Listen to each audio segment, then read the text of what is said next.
Hello everyone, let's make chicken khichdi today. So इथे मी दोन type of khichdi ready करणार आहेत. एक इंद्रायणी राईसमध्ये आणि एक नॉर्मल राईसमध्ये. सो सगळ्यात आधी मी तेल तूप टाकून त्याच्यामध्ये जिरे आणि थोडेसे खडे मसाले ॲड केलेले आहेत. थोडी त्याच्यामध्ये ब्लॅक पेपर देखील टाका. त्यानंतर आपण बारीक चिरलेला कांदा ॲड करणार आहोत.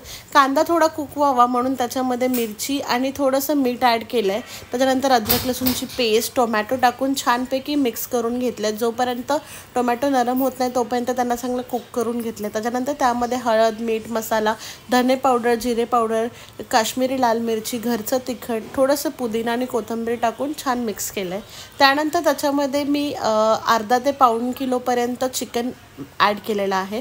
जसंच चिकनला थोडंसं पाणी सुटेल की त्याच्यामध्ये आपण जी डाळ आणि तांदूळ भिजत घातला होता तो मिक्स करणार आहोत.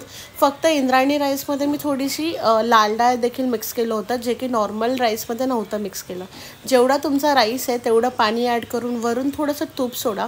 That's it. तुमची इथे इझी चिकन खिचडी रेडी झालेली आहे. ही खिचडी तुम्ही सर्व करा छान कोशिंबीर सोबत. खायला खूप सुंदर लागते. But I will suggest you की ही खिचडी तुम्ही इंद्रायणी राईसमध्ये बनवा, बिकॉज त्याच्यामुळे त्याचा फ्लेवर खूप सुंदर येतो. आणि जर व्हिडिओ आवडला असेल तर लाईक करा, शेअर करा. Thank you so much guys.